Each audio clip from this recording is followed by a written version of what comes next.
Well, welcome today. I'm going to be talking about very current realities. I have to warn you, I don't have only good news, but I don't have only bad news either. The world of energy is quite complex and dynamic and ever-changing. And besides that, we are subject to a great, I'd say, abundance of information that is not always correct or that has certain interpretations or suggestions attached to it that are very misleading. And I'm going to point out a few of those today. The first one I want to talk about is this. This is what my students understand about energy when they come into my class. Nothing. And I do not blame them. I cannot blame them. I should tell you that I worked for 25 years as a scientist in the energy industry.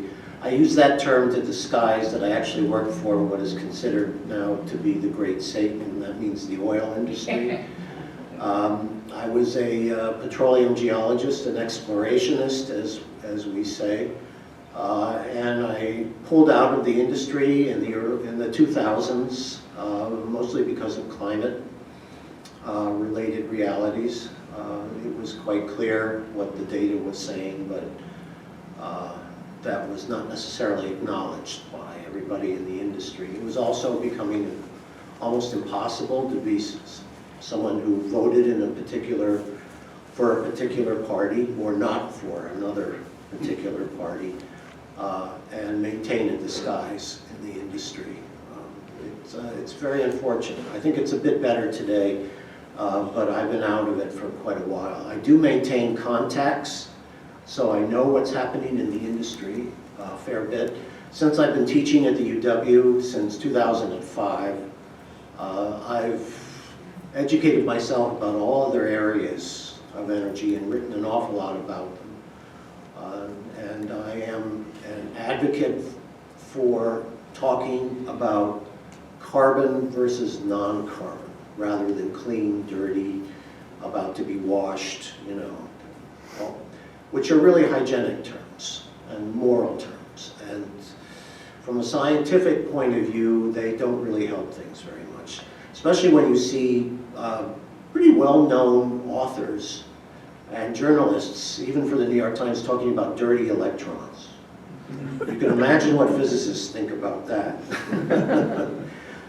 So for my students and for the talks that I give in public, I usually begin with that idea, non-carbon versus carbon. Now that can be a little confusing if we talk about biofuels, but biofuels still produce carbon dioxide and in some cases methane as well. So if we are really concerned about carbon emissions worldwide, then those designations make a lot of sense.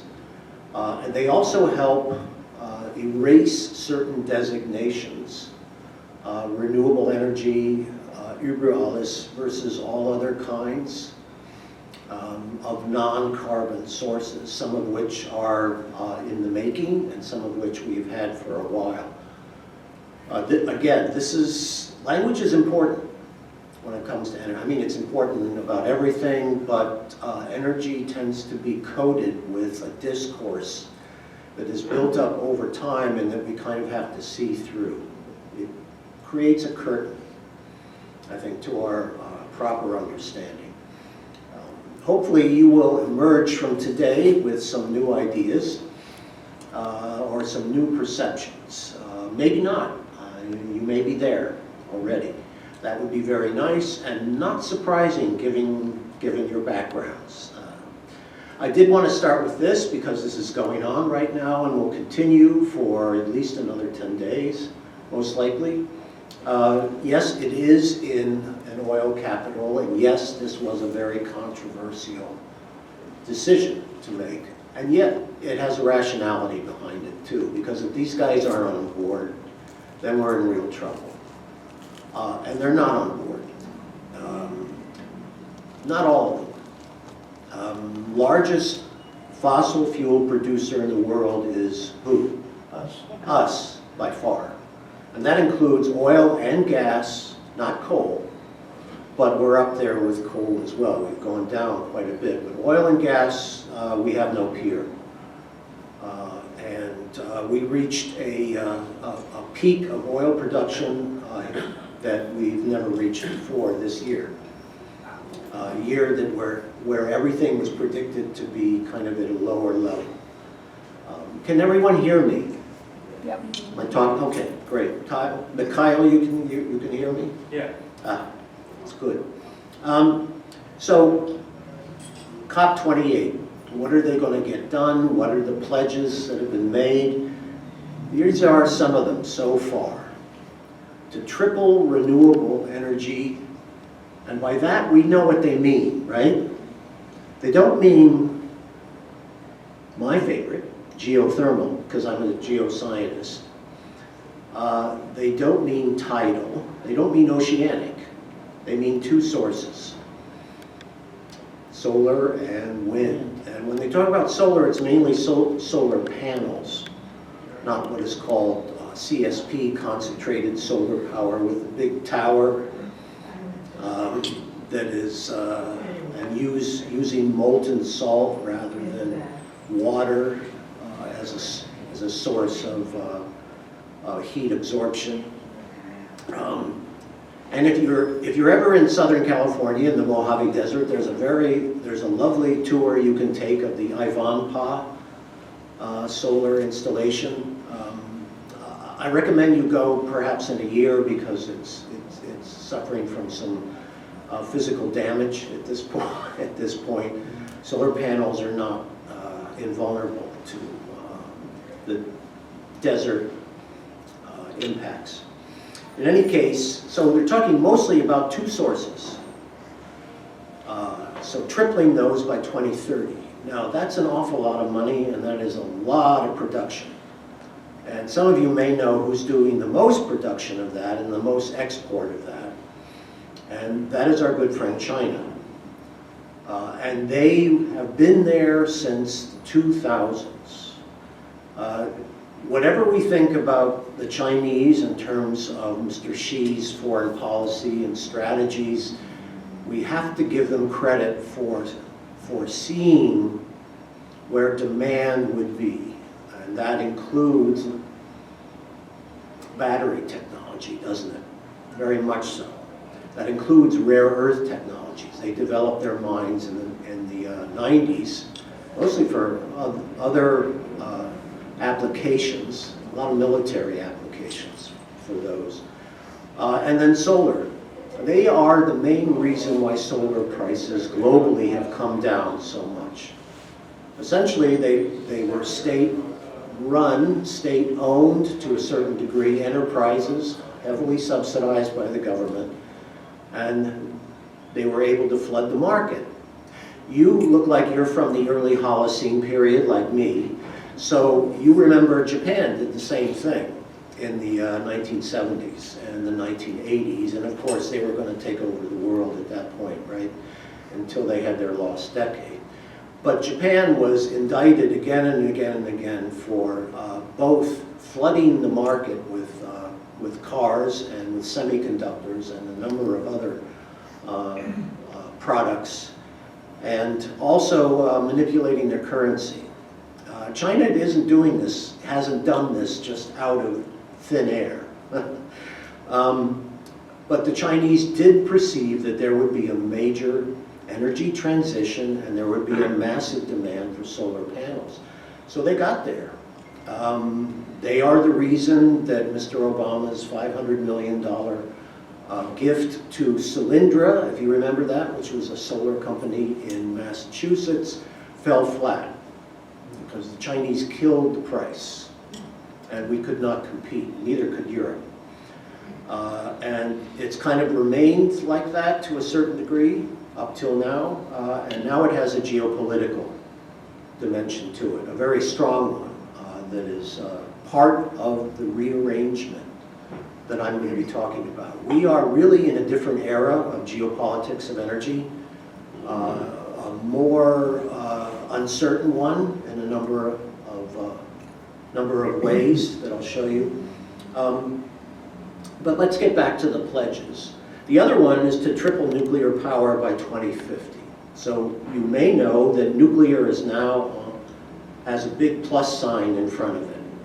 It has come back from Fukushima accident, which it was kind of being favored to a certain degree before that, but an accident somewhere in nuclear is an accident everywhere. That's how it's worked. It's the only resource like that. But now it's gaining a lot of favor again. And if you have questions about that, I can answer them. I did write one book about that. I'm writing another one now. And the third pledge that was made and now has to be walked back a bit is to phase out fossil fuels. So there are about 198 countries together at COP28, and they all have to agree. Can you imagine the job to get 198 countries, including Russia and China and the US, all in the same room, let alone Israel and Mideastern Arab countries at this point. But that's as far as I'm going to talk about that today. So getting everyone to agree to phase out fossil fuels is not going to work. You are going to have at least a dozen countries that will reject that out of hand. So that was not a good strategy to start with. So moving that back, maybe phasing down. But I'm not so sure that that will work either. But we'll see. We'll see. There's a lot of room for negotiation. Nonetheless, the number 3 is very important. Tripling this and tripling that, as we'll see. And that's, that's a holy number. So it's of the people, by the people, for the people.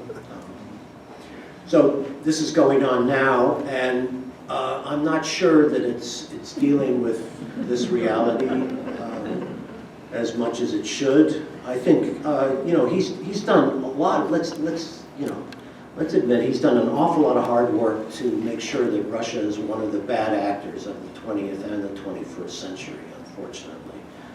But they are a key player in the fossil fuel universe. Now, I also start my classes by showing people this, and different versions of this, but they all basically say the same thing. We need this as context, and we need it as a way to get away from what we're being, unfortunately, propagandized to believe, and that is that solar and wind are taking over the world. They are not. They are not close, and most likely, from an engineering point of view, they never will. Those two sources. And there are a lot of reasons for that, which I won't go into. You're welcome to take my winter course on energy technology, but they certainly are not running, they don't even run a single city at this point. And that's after $4.5 trillion of investment since 2001. They are normalized, and they are an objective of policy throughout the world. And this is a key thing and a major change. No longer is solar, the province of the barefoot and bearded ex-hippie engineer by any means. This is big business. And again, China proves that. What I want to emphasize here is that carbon energy dominates the world. 81% of energy that humanity generates and consumes every year. You'll notice that there's a notch at the very top of this that corresponds with 2020, the pandemic, when energy demand went way down. Many countries, especially energy-consuming countries, such as the US and Europe, and then China after that, had lockdown policies. And so a lot fewer people on the roads.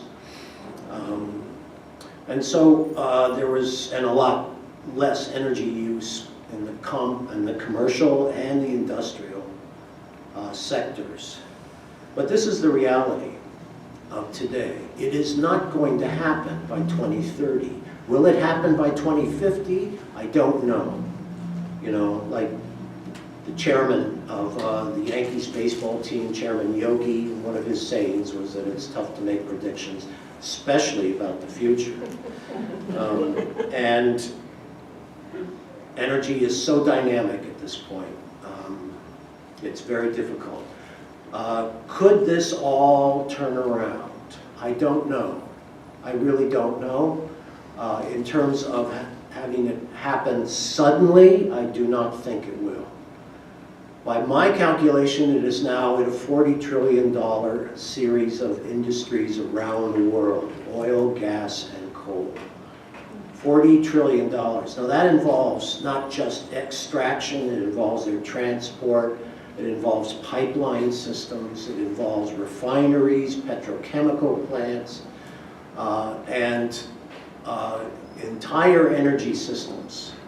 Modern energy systems are based on fossil fuels still, to a very large degree.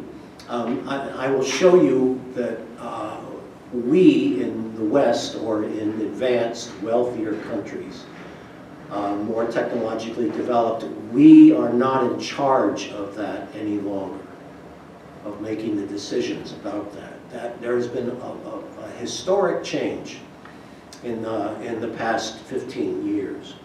Anyway, so this is one thing I want to point out to you. I do want to point out that if you look above the gas here, so including all of these non-carbon sources, if you put them together, you have a very significant mainstream portion of the global energy system now.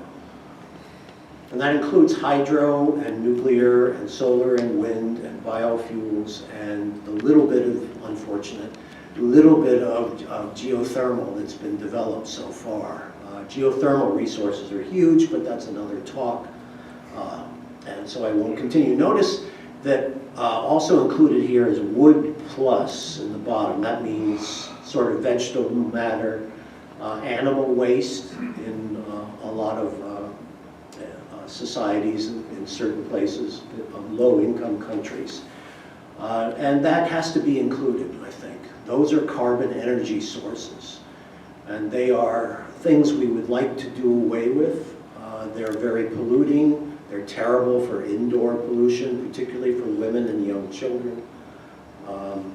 But that's definitely part of mankind's carbon emissions at this point. Okay. Now, this is another view of the same thing. Simpler, and from an oil company, from BP, who's been doing this statistical review for 65 years. And is used by energy analysts around the world as one of the most important yearly documents on where the world is. This is only one of the graphs that they put out, but it's a statistical review of global energy. Okay, so now that you're upset by that, let me make things worse. This is fossil fuel consumption with a number of selected countries. You see the US here, right? Good, all right. We actually peaked around 2005 in our total carbon energy use, and we've been somewhat decreasing since then with a bit of up and down. Here's 2020, we're back up. In fact, in 2023, we've exceeded where we were before, but it's quite possible that we'll be declining again later in this decade. What I obviously want to point to is China. China is in a class by itself. You can blame the oil companies as much as you want, But unless you talk about China, and also I would point down here to India, the two of these together, you are not talking about dealing with climate change. The oil companies could disappear. And I'm talking about what we call big oil, Exxon, Chevron in the US, but in Europe, Shell and Eni from Italy, and BP, and of course, a number of others. Notice the European Union has been decreasing also, not at a very rapid rate, but nonetheless a pretty consistent rate. A lot of that has to do with replacing coal with natural gas and with renewables. So Europe, are they a model? No, they're not following, the Paris Accords, climate accords graphs, but they're not increasing and they're not plateauing either. The point here is to compare these two. The OECD, the wealthy countries, more technologically advanced countries, and those who are non-OECD. And in 2008, they crossed paths. And what that meant, this is in terms of fossil fuel consumption, what this means is that, 2005, that's the same year as the US. Developing nations control the future of global energy. We do not any longer. That is a historic change. The decisions that they make are all important. And it's not just China and India, it's emerging economies, rapidly expanding economies such as Turkey, Vietnam, Indonesia, Brazil, a fair number of others, some in Africa. Nigeria is one, South Africa is one, Kenya is one. We talk about Peru as well. Then we would include some in Central Asia also. These are the countries that are industrializing, they are expanding their grids, their electricity supply, and they are doing it at a rate that we haven't done in the West for quite a while. This is where energy demand is concentrated, and it will remain that way going forward, particularly if the advanced countries begin even more to be serious about reducing emissions and changing out fossil fuels or carbon energy for non-carbon energy. So this is a historic change. For 200 years, the West controlled energy demand, modern energy demand, and that's over. That period is over. So we are really in a different historic era right now. And that leaves a lot of uncertainties going forward. Okay, now, a few consequences of the Ukraine war. Let's focus on this a bit more with what I've been saying in this context. The Ukraine war exposed Russia's use of energy, its main export, its main natural resource, as a weapon. This had been evident at a nuanced level for decades already, particularly in its treatment of Ukraine. And I'll show you an example of that. But Europe didn't pay attention. I mean, I love Europe. I love going there, I've lived there. But they were guilty of magical thinking. The belief with Russia is that Russia was too dependent on Europe to give it up or to offend it in any really profound way. And so this relationship was two-way, and so codependence, if you want to call it that, and make jokes. But it turned out that Russia was willing to risk all of that, and that surprised everyone and shocked Europe to a significant degree. And last year, Europe faced the largest energy crisis in its history, the EU particularly. And as I'll show, they managed to weather that, and that's the correct noun to use, or verb to use, because it was a warm winter. And that pretty much, that and the US supply of natural gas in its liquid form saved them. Otherwise, and then some of you may remember that there were demonstrations of trading heat on clothes for food, and there was a lot of really deep-seated anxiety in Europe, in Britain, where I spent some time. People were very scared, very, very scared. Germany was just the same. So this was a shock to the system and to the confidence of Europe. So Europe's support for Ukraine, whatever the US Congress decides to do, is pretty solid. I mean, it will depend on elections there as well, but it's fairly solid. And it's not simply to preserve democracy. It's also to eliminate Russia as a potential source of energy, of vital fuels to Europe and other portions of the world. They see this as a mission now. It's not just revenge or trying to protect themselves, a destiny of energy security. They have a larger vision. And that's interesting to see. The geopolitical map has been completely reorganized from what we have seen in our lifetime.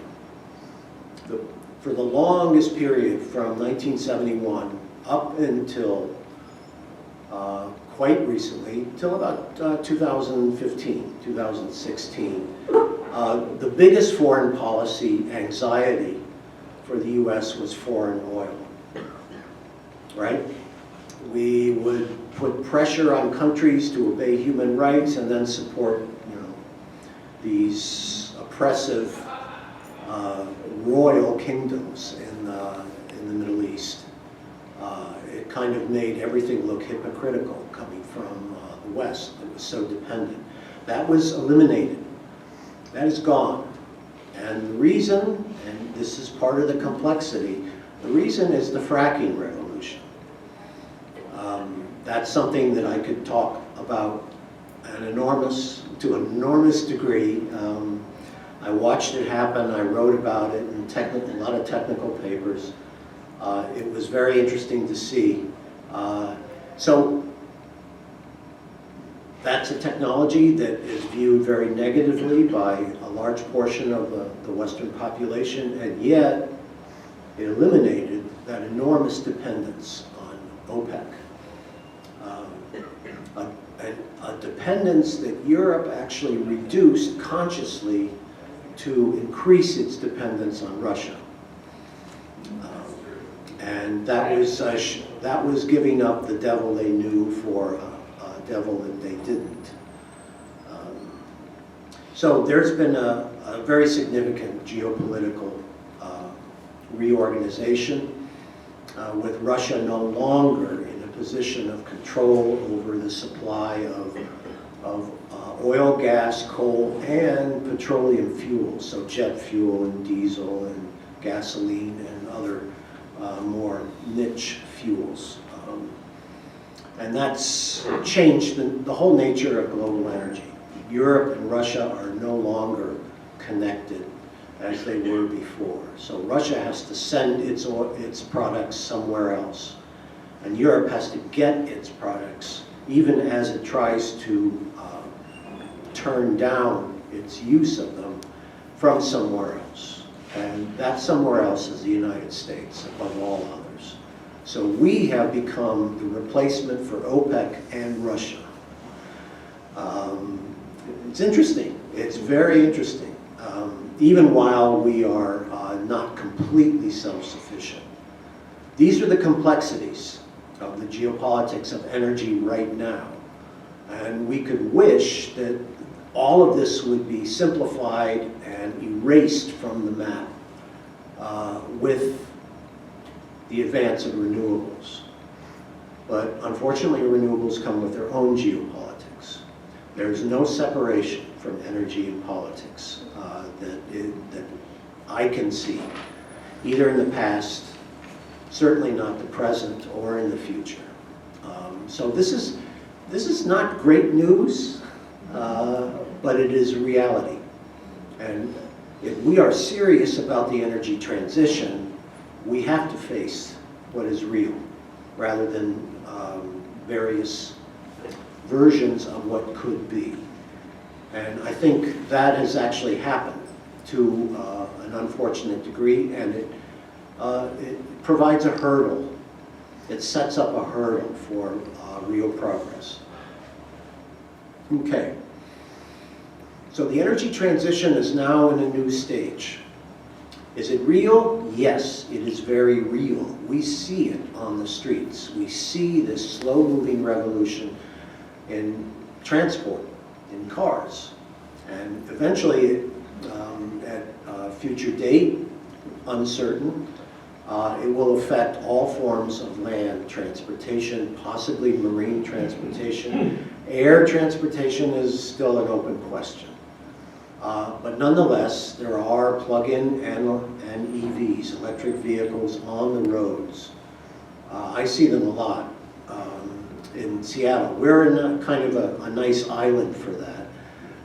You don't see as much of them in Houston, you know, and I know that won't be a shock to you. But in any case, it is happening, and it's not going to die. This is real. These are new industries. Most of the car companies are on board around the world. And so it's a very exciting time in a sense. So this revolution, if you want to call it a revolution, but the transition is a better term, I think, because it will take quite a while, is real. And it is going to gather momentum. But it is complex. Okay? Yes, there were cartoons making fun of Europe in 2022. These come from the August of last year, just to show the kinds of things. There were a lot of them. The ugly one in the upper left, it says the one who's sucking on the gas line is saying, I'll stop tomorrow. So there was a lot of self-criticism about that. I want to give you a little bit of a background history before we look at the current situation, if that's all right. In 2010 to 2021, Europe entered a stage where its own supply from Norway, from the UK, the North Sea, but also the Norwegian Sea, from Italy, and from the Netherlands, which has a gigantic, or had a very, very large gas field that supplied a lot of Europe since the 1950s. All of that began to decline very rapidly. The North Sea reached a period of rapid depletion. So Europe had to find a new source. It was already importing some from Russia. Russia has a gigantic pipeline system, the old Soviet pipeline system that feeds like a whole series of veins and arteries and capillaries, or I should say arteries, because it's moving forward into Europe. And I'll show you a map of that in just a moment. And so Europe began to increase its imports of Russia. Because the pipeline system was there, pipeline transport is much cheaper than it is by sea, so they paid less price for the same amount. It helped them reduce their dependence on OPEC, and they extended this pipeline system throughout Europe. They could connect with each other and share fuels. If one had more than another and another had an emergency, they could draw on each other. It really gave them a sense of energy security. So they went during that decade from about 15 to 17% of reliance on Russia, up to 40 to 45%, and in some years 50%. So they made a very large mistake in geopolitical terms. And this is the same kind of thing that you consider whenever you're going into a situation with significant risk, whether it's stock choices or whether it's tentative friendships. You never depend too much on one source. You don't put all your stock into NVIDIA, though that would have been a good idea for a little bit of time, but it's a gamble. And sooner or later, that dependence will likely come back and bite you. There are exceptions, but Russia was not one of them. So Europe became very heavily dependent. We would say over-dependent. In 2022, in February, late February, Russia invades Ukraine. And remember that oil and gas prices are not determined by companies. They are a commodity that is traded on stock exchanges. So it is commodity traders, people that yell and scream, that determine the price. And if there's anxiety, if there's uncertainty, they will bid the price up. There's a lot of psychology that goes into it. There's a lot of information that they have at their fingertips. But the point is, when there is a great deal of uncertainty between countries or aggression between countries, especially a country that is a major producer, and at that time Russia was the king in terms of oil exports, petroleum fuels, and natural gas, and coal to Europe, that invasion sent prices skyrocketing. You remember that wasn't too long ago. I mean, the price of oil went above $130 for a couple of weeks. And we saw, the effects of that on gas prices. They've remained fairly high ever since then, though they go up and down by about 15% every week. It's very volatile, very, very volatile. Supply is pretty consistent, and demand can be met, but the uncertainties are very high. So the oil traders keep prices above $75 on the global market. In the U.S., it's a little lower, but as you've seen, our gas prices are now, vary from, if you're lucky in Oklahoma, and they have almost zero state tax, their prices are in the $3 level, down $3.50, $3.20, whereas we're up at about $4.50, $4.60. And in some places, San Juan County, it's above $5. So these are high prices, historically speaking. So after this, Europe did not lie down. You remember in 2014 when Russia invaded and seized Crimea, very large territory and actually important for ports for Ukraine, which is a major exporter of grain and other items. Europe did nothing. They stood, they yelled, and that was it. They did pass some sanctions against Russia, along with the United States. None of those were, they might have worked over decades, but they did not have any immediate effect. All the Western oil companies were still working in Russia. They are very important to Russia's production. And so there was very little impact that way. This time Europe stood up and said, we got to get rid of these.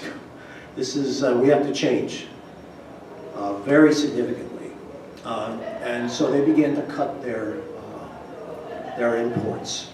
It was not easy. There was a lot of haggling between the different countries. Some were much more reliant, 100%, like most of the Balkans and a number of the Eastern European countries. And so they wanted to go slower. But they worked it out, and now Russia's, that dependence has gone from 45% down to about 5 to 8%.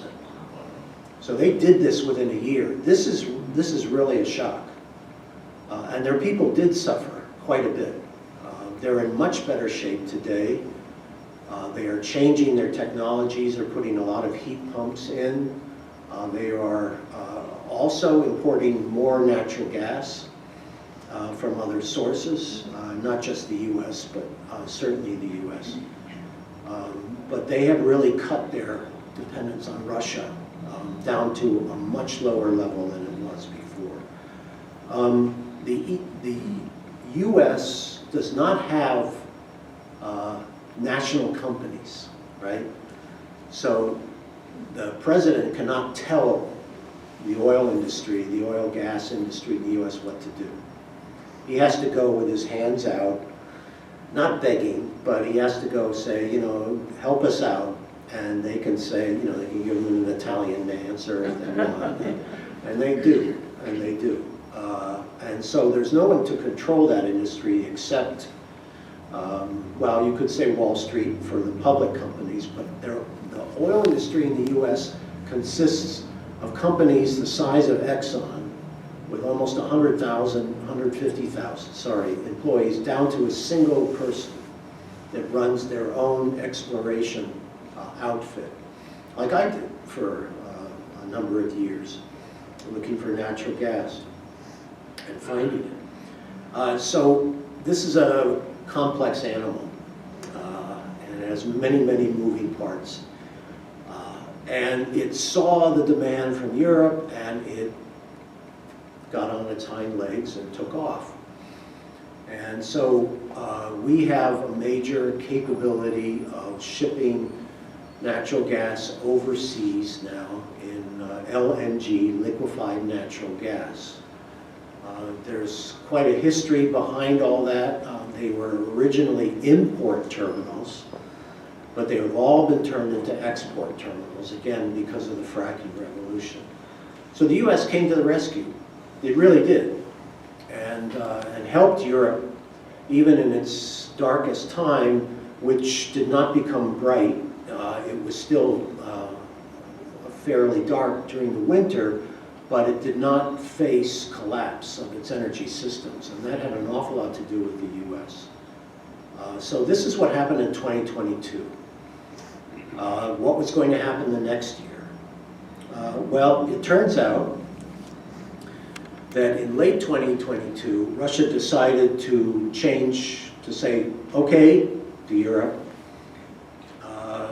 you know, I see where you're going. You're putting, you're putting sanctions and caps. You're taking all your oil companies, ordering them to come out. Russia lost every Western company. Thousands of companies of different types have come out of Russia. And Russia started shipping its oil to China and India. China was not a problem for the West. India was a problem. India, presumably being an ally of the U.S. With Australia, New Zealand, and increasingly with Europe. But India decided, for energy security reasons, to accept the oil from Russia, which was at a lower price, $30 less than the global price level. And it's continued to do that ever since. So this is a conflict area. Today, the complexity of the situation is that Russian oil goes to India. It's bought by Indian companies, not national companies, but private companies, who then refine it into gas and diesel and jet fuel and sell it to Europe. And so, yes, Europe is upset, but it still needs those fuels, and India is willing to sell it at market rates or even slightly underneath. Again, these are fungible products, and to try and escape from a global system is not possible at this point. Some of this is going on without any kind of identification. So once you get a crude oil into a refinery, right, and often into a tanker, it's mixed with other crudes. And so it loses any kind of identifying mark. Each crude can be identified by isotopic ratios in it, but once it's mixed together, not a chance. And once it goes through the refinery, it could come from anywhere. So this is very difficult to overcome at this point. So Russia ships oil to India and China. Now, this year, Europe has accelerated its investment in renewable sources, and for a fair number of countries, nuclear sources as well. It's pursuing the energy transition in a very serious way, but it is not free of oil and gas dependence, or even coal dependence at this point. And it will take at least a decade for that to very seriously decrease. Meanwhile, the US has the IRA. I won't ask you what that stands for. And it stands for the Inflation Reduction Act, but it's really a climate bill, right? And it was passed last year, but it is really getting underway this year. So you have this climate bill, which has a lot of provisions in it. Everything from very heavy subsidies for wind and solar to billions of dollars for electric charging stations on most of the US highways. This is probably the largest infrastructure bill since the 1960s in the US. It is a major thing, and one of the parties will try and sabotage it going forward. There's little doubt of that. And hopefully that won't happen. Next year's election, please vote. I say this to every class. I said, look, my generation got you the vote. 18, don't make us regret that. You know, this is your future. Sorry, I'm propagandizing, but you know all that. The other thing that's happening, and again, we're dealing with this complexity, this dynamism, and these conflicting demands energy-wise, is that you have the IRA moving ahead this way, and then you have the oil and gas industry reaching peak production, higher than was thought possible. Is it because prices are so high? No, actually it's not. They were a little bit high, but not super high. But these companies in the US are now keeping global production high enough to keep the prices actually much lower than they were a year ago. And so OPEC and Russia are really unhappy, and they are making cuts to their production to try and raise demand and therefore prices. The US is now, right now, the controlling factor in global oil. And people focus on oil because that's where a lot more money is than natural gas. And a much bigger system, much bigger global system. So the US is playing both sides. Again, you have the industry, the oil and gas industry, and they are their own master. So they don't have to obey politics in the US. They don't have to obey what the Democrats need or what the Republicans demand. They look at their bottom line. You can be assured. And let me make one thing very clear about the U.S. oil industry. It is extraordinarily innovative. It should have died in 2014. It should have died.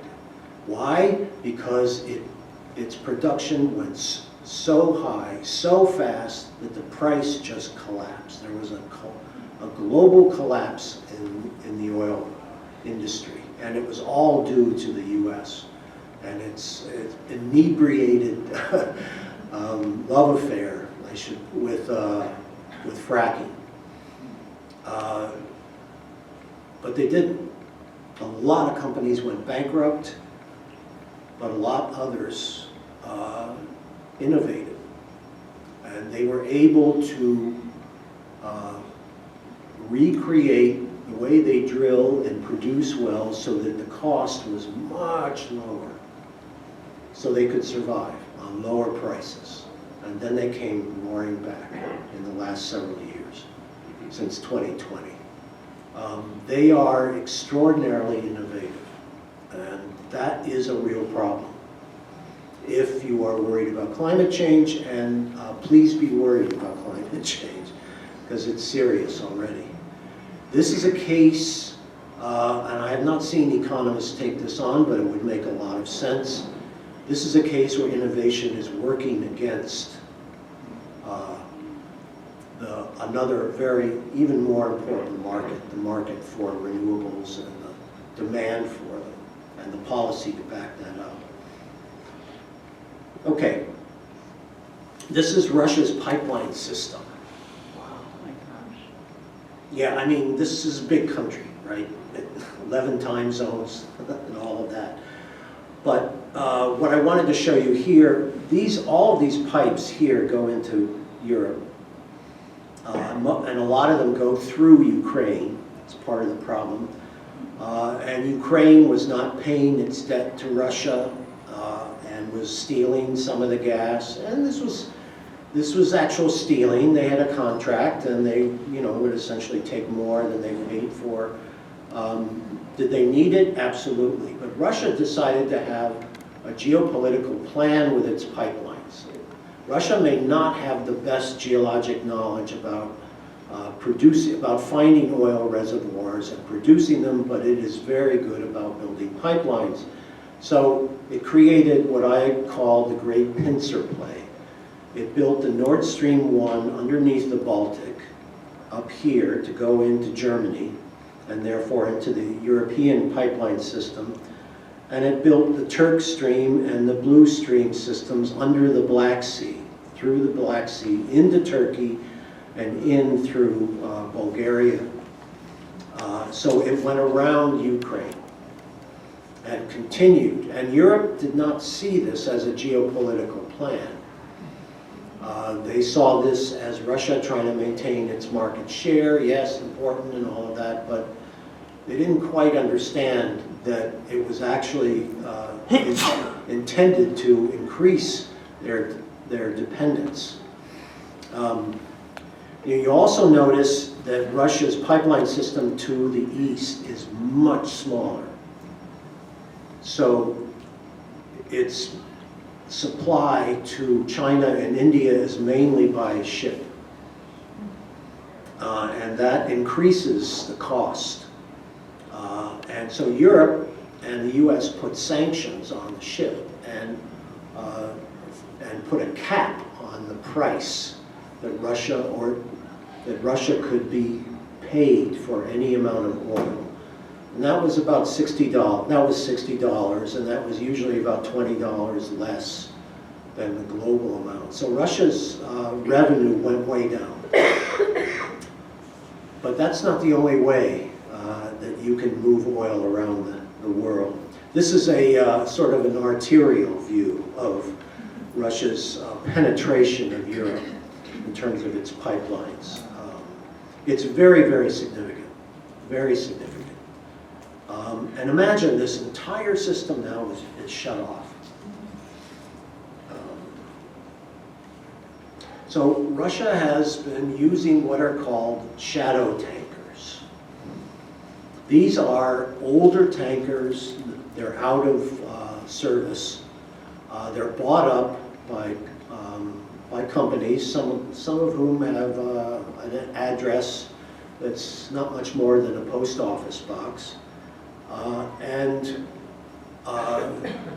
they are for lease or even for sale to companies and to countries that have been sanctioned. So Iran has been a great user of these, and North Korea as well. Russia also, to supply certain countries.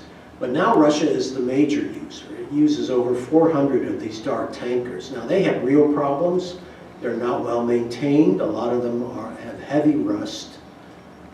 They are older technology, and they are much riskier than the average tanker today. Some of them only have single hulls. Single hull problem is what caused the Exxon Valdez crash. Ever since then, tankers have had double hulls, and that's prevented a lot of big spills. But some of the tankers that are shadow are so old that they're still single hulled. So these are very risky. But Russia has been using them. They're cheaper, so it can still make a fair bit of money. And these are going to China, India, and Turkey mainly. Those are the three major buyers of Russian oil and petroleum products right now. This is fossil fuel export revenue for Russia, starting in 2022, January, and going up to August of this year. So you can see a major collapse. Coal, these are all the fuels that Russia, all the products and the raw materials that Russia exports. Seaborne crude oil, oil over land through pipelines, seaborne oil products, gas, and then LNG, which is the liquefied form. LPG is liquefied petroleum gas, which is used in stoves for families in rural villages throughout Southeast Asia and South Asia, India and Pakistan, and significant parts of Africa, and then coal. You'll notice that oil is down here. These two are almost half. So oil is much more valuable than natural gas. Russia gets a lot more money for that. These fuels are by far the major exports of the Russian economy, which is a natural resource economy more than anything else. Its manufacturing and industrial sectors are very weak at this point. They were never reconstituted after the collapse of the Soviet Union. Russia is an example of a technological power that has regressed to the point of being a natural resource, sort of 19th century natural resource-based economy. It's really quite something. And so this shows the main importers of Russian oil. Meanwhile, this is a graph of US gas exports, and that blue one in the center is Europe. These really did begin only in about 2016, and they ballooned, again because of the fracking revolution. So the US is now the largest exporter of natural gas around the world, and it has kept prices relatively low for other countries. And that's a problem, isn't it? That is economically and strategically a problem. This is how markets work. Supply determines price to a certain degree. But if we are really interested in the energy transition, we want these prices to be high, right? So people start looking at alternatives. But the great supplier, the US, is actually working against that.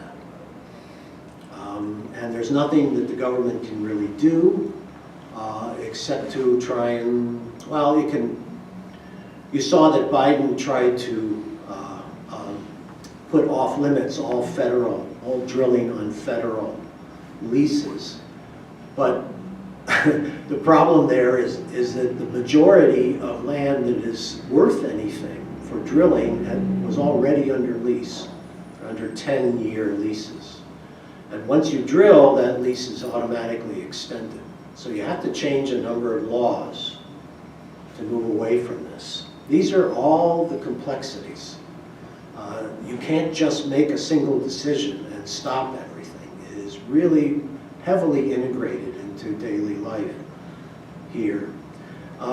Germany, for its part, had a major natural gas crisis. It was dependent on Russia for about 55% of its natural gas, which I should say Europe uses more than the US in terms of the diversity. It uses it for everything. Home heating for sure, but commercial, industry uses it a lot. Residences use it for heating, and it's used as a marine fuel also, and it's also used for a transport fuel significantly in European cities. So it's very important, and Germany decided to really cut back its dependence on Russia very significantly. And it did, and it faced a very large crisis, probably the largest crisis in Europe, except possibly the UK. But this being Germany, and the Germans being the engineers that they are, and having shut down all their nuclear plants, they came back and they built offshore liquefied natural gas terminals. And they did it in months, where it usually takes several years. So they built 5 of these, and that has saved them to a very significant degree. But again, this is fossil fuel. But you have immediate needs. You have a public that was suffering significantly. So this is this short term? Is it long term? The Germans would definitely like it to be very short term. I'm going to go, I know I'm over time, so I'm just going to go quickly for a few things. There is a geopolitical fallout with relation to national security from this war, and that was the expansion of NATO into Finland and probably into Sweden, though Hungary is preventing that so far. But the reality of Finland now being part of NATO is that suddenly the Baltic Sea, all of it, is now a NATO lake. That's the way security professionals talk about it, just like the North Sea is a NATO lake. And this places Russia in a very, very difficult position in terms of its navy. It depends very heavily on its navy. So this is a new era for Europe as well in terms of the security dimensions. I'm going to skip this, and this will be the last couple of slides. So the European plan, which is called Repower EU, in that triangle. See, 3 is very important term, approach. They intend to accelerate the energy transition, and they have motive, and they are putting investment into it, very significant investment. They look at the US as a competitor. The US putting $300 billion into this, and the European companies have their eyebrows up. Wow, we want to go there. and work there, because that's where the money is, that's where the market is, but then Europe is trying to counter that. So here you have Europe and the US competing. I guess that's telling me I'm over time. Okay. So I'll go through this quickly. You can read. The problem of defining what is sustainable for this advance has been significant. Just this past week, on Thursday, the EC, the European Commission, decided that nuclear power would be accepted into the sustainable category, and therefore receive subsidies and also accelerated permitting. Of course, there are a number of countries who are against that, but the majority of Europe is for it, and all of the Eastern European countries have plans to expand nuclear, Poland in particular, which doesn't have any right now. And so there's this question. Can energy security and climate policy really be combined? If we go to renewables and nuclear, is that really going to make us energy secure? Or are we going to suffer from dependence of another kind? Where is the nuclear fuel going to come from? What about the solar panels and the wind turbines? Who's going to make those? These are now very important questions. A few points, and this is the last slide. US and advanced countries are now an energy bloc. The US supplies, not just Europe, but also Japan and South Korea, who have to import 98% of their fuels because they are very resource poor. So now you have democracies that are part of their own energy, fossil fuel bloc. This is very significant. The US is now the major competitor to Russia and OPEC, and Russia and OPEC are working together against the US. Do they have the capacity to defeat the frackers? See, this is the kind of questioning that goes on. And maybe they do, maybe they don't. One point that I emphasize to my students is that there is no longer any acceptable final idea about oil and gas reserves of any country, anywhere in the world today. And that is because of technology that is now available to extract oil and gas. At exactly the wrong time in history, we have more oil and gas than we know what to do with. We have more than we can count. Shale is 60% of the sedimentary material in the upper 10 kilometers of the Earth's crust. And the majority of those shales hold natural gas and oil. We did not know that 15 years ago. And we have the technology to extract that. That is terrible news. It really is. I am very certain of what I say. I understand the science, and so that is very bad news, but it is not necessarily news that will not be overturned. People in the oil industry know that, but they also know that that is not going to be part of their future. So they aren't fools, even though they make what I consider to be, and what a lot of people consider to be, bad decisions. Russia is now a supplier to autocratic states or illiberal states. So you have a division here that is really, it was completely inconceivable. but it makes sense today. So you have liberal democracies fed by a liberal democracy, and you have autocracies that are being fed fossil fuels by an autocracy. And then you have a lot of countries that are in between as well. But we are back to the Cold War in a very interesting way, a way that no one ever foresaw. How long will this last?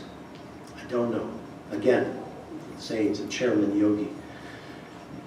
But it is a very interesting rearrangement of the geopolitical scene. Russia is going to have a hard time. I'm telling you that.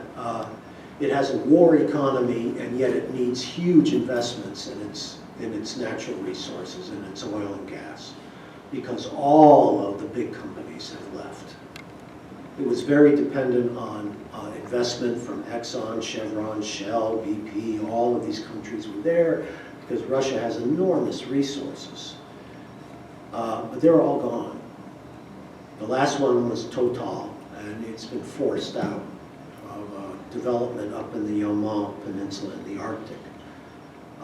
Russia's in a really bad situation going forward.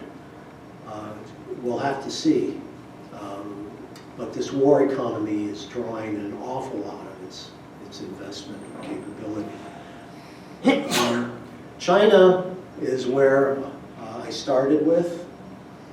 And so it is now the global supplier of solar and wind. As long as we focus on those two technologies only, China will be somewhat peerless going forward, at least for a decade or more. And this is a crucial decade. The EU is very eager to change this. So is the US. But China has an enormous head start, and it has the critical minerals. So a lot has to change to reduce their market power. And then there's this. Because the war has placed such a high premium on energy security of short-term nature, and because so many states are so dependent on oil and gas, there is a premium that works against the energy transition even as it moves forward. And it is moving forward, and it will move forward. I have no doubt of that. There are too many smart people. There is too much, and the world is too rich for this not to happen. But as you know, the timing is very important. So the question of timing is in the air. I can pretty much guarantee you this piece of bad news, and that is that the world will not confine temperature increases to 1.5 degrees. 2 degrees is very uncertain. And now the people who are serious and talking in back channels are talking about 3 or even 4 degrees. I think that's pessimistic. But it's certainly possible. So I'll end with that and see if you have any questions. Sorry that I went this far, but I wanted to expose you to a lot of things and to give you a sense of the real complexity that the world faces with the energy transition, moving away from carbon energy, which penetrates our lives so much. Okay, thank you.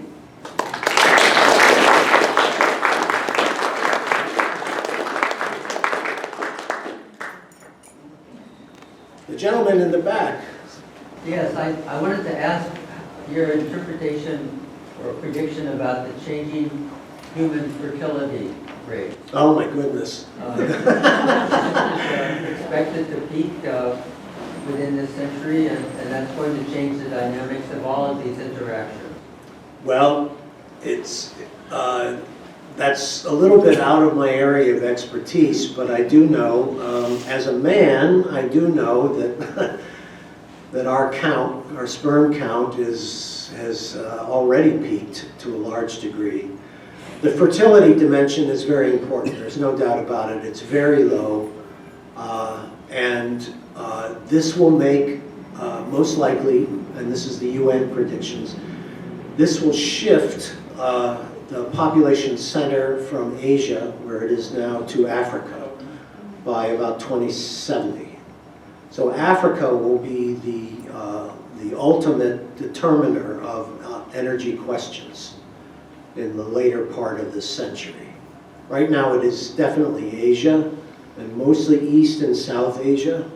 In fact, East and South Asia, they really determine it.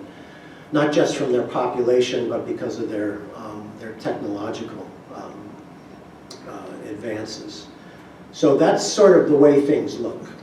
That Africa will look very look vibrant in the future. What will happen to the old world and the new world, so to speak, in terms of North America? The predictions right now are pretty dark. Well, that's true for some countries, Russia and China, Japan, Korea, South Korea. Right. North America will probably continue on much longer with a stable or slightly growing population from immigration. Right. This is not controlled by male sperm count, this is controlled by female choice. Yes, of course. It's actually both. Both are very important. And there are other factors as well. Longevity is a factor in there, very important. We keep hearing about all these gentlemen and ladies in their late 90s and hundreds. It gives me great hope for myself and for all of you. But this really comes to play in terms of energy needs.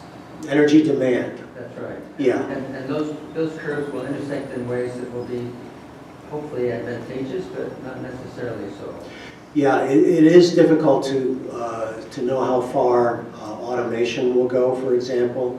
Automation being an area of energy efficiency increase. So that automation, you know, a large increase in automation would decrease demand for fuels, certainly. To answer that in another way, the largest trend is to greater use of electricity. And that's been true for a while now. All the more recent sources, including nuclear, going back there, but then with solar and wind and oceanic and geothermal as well, they're all power generating sources. So that's an area where the vast majority of our power plants are very inefficient, extremely inefficient, less than 50%, and a fair number of them in the 30s. So that's an area where if an increase in efficiency could be huge in terms of lowering the total demand for fuels of whatever kind, whether it's deuterium, tritium, or uranium, or oil, gas, or something else, or the sun. Yes? I'm concerned about the rate of climate change just overwhelming all the rest of this. So if we're fried, we'll quit using a lot of energy. We're fried. Yeah, if the climate changes enough, we're all getting cooked. I would not discount innovation to deal with that, the adaptation dimension. It hasn't been put into place in very visible ways yet. But there are a number of countries, for example, a number of companies that see an enormous market in air conditioning with much lower demand of electricity. That alone would save an enormous number of lives. So I wouldn't be too pessimistic, about that at this point, but it does look, in terms, let's say, just say West Coast problems, the fires, which are quite serious in the fall and in the summer and into the fall. My own view is that we will solve the climate problem, but not before there are very serious impacts. And we'll do it this century, but the impacts will be serious. Yeah. I think this gentleman, Who blew up the Russian gas pipeline that crossed Denmark? the Ukrainians did. We know that, do we? We do. Okay. Yeah. Yeah. The other one is the pipe from Norway. And that just went into Europe. And no one knows. Although I would guess the Russians. But they're kind of the bugbears of things. But yes, the Ukrainians. It's pretty well known at this Okay. point. Yeah. Could you talk about the environmental impact of fracking? Oh boy. It's not as bad as you've heard, if the companies obey the rules. One of the big problems is that when you have an oil and gas boom, you have a lot of companies that try and take shortcuts. And they mess it up. And that is certainly what happened in Pennsylvania. Some of the images and the discussion of what happened in Colorado and Wyoming are actually disinformation. And this disinformation affects the energy world both on both sides. On both sides. There's disinformation about renewables. They can't do anything. They're the weakest sources we have. They are. But, you know, they take up too much land. There's no way to deal with the waste yet. And we can't have these huge wind. Who wants that next to the, you know? So there's disinformation on both sides. And unfortunately, fracking got a very bad name very early on. But it can be done. It can be done well without a major environmental impact, and it can recycle the water that it uses. It does use a lot of water. And in the Permian Basin, water is very important because it's all a great big desert full of kitty litter, is how one of my mentors put it. But it is extraordinarily rich in oil and gas. So, it is. I think it's been overhyped in a negative way, and yet I'm glad it has been, because I don't want to see it used around the world to increase the abundance of oil and gas.